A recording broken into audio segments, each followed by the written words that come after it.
శ్రీ విద్య అనేది జ్ఞాన విద్య, మోక్ష విద్య అని చెప్పుకున్నాం. బాగానే ఉంది. మోక్షం అనేది ఎప్పుడు వస్తుందండి? మరణానంతరం వస్తుంది.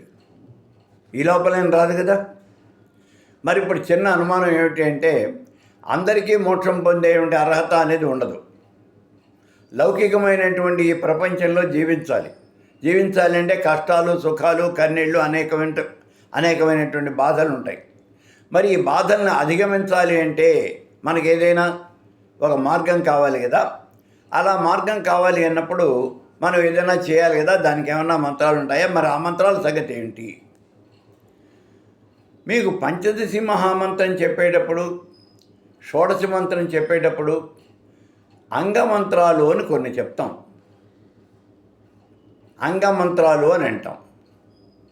ఈ అంగమంత్రాలు అంటే, ఈ అంగమంత్రాలు చెప్పేటప్పుడు సామాన్యంగా ఇవి గణపతి, అక్కడి నుంచి ఇక మిగిలినటువంటి మంత్రాలు ఉంటాయి.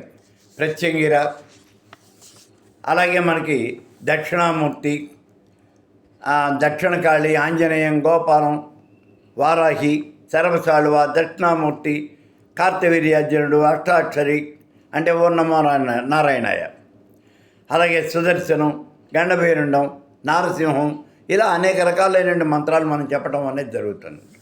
ఇక్కడ మనం గుర్తించాల్సిన విషయం ఏమంటే, ఇవన్నీ కూడా కామ్య మంత్రాలు. అంగమంత్రాలన్నీ కూడా కామ్య మంత్రాలు. ఎందుకంటే శ్రీ విద్యాపరులు అందరూ మోక్షగాములే కాదుగా. మోక్ష మార్గం వైపు ప్రయాణించాలి అనే కోరిక అయితే ఉంటుంది.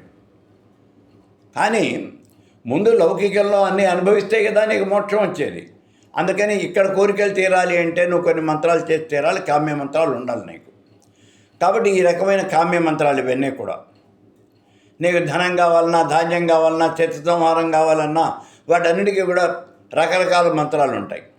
ఇవన్నీ అంగమంత్రాలుగా చెప్పడం జరుగుతుంది. ఆ మంత్రాలు కూడా మీరు అప్పుడప్పుడు కొద్దిగా మంత్రాలు చేస్తూ ఉండాలి. మీరు సామాన్యంగా కాదు, వాటిని కూడా రోజు చేస్తూ ఉండాలి. అవసరమైనప్పుడు ఆ మంత్రాలు తీసుకుని మీరు పెద్దగా చేసుకోండి. శత్రు సంహారం కావాలి చేయండి, ప్రత్యంగిర మంత్రం చేయండి, నరసింహం చేయండి, సుదర్శనం చేయండి. భూమిలో పంటలు పండాలి, కోర్టు కేసులు గెలవాలి, వారాహి మంత్రం చేయండి. అయితే మీరు చేసే దాంట్లో ధర్మం ఉండాలి. అందుకని ఈ అంగమంత్రాలు అనేవి చెప్పడం జరుగుతుంది. అంగమంత్రాలుగా దేన్ని చెప్తారు అంటే, మీకు కావాల్సినవి ఏదైనా చెప్పచ్చు, ఏదైనా అంగమంత్రంగా చెప్పచ్చు. కాబట్టి ఈ అంగమంత్రాలు చాలా ప్రాముఖ్యత వహిస్తాయి శ్రీ విద్యలో.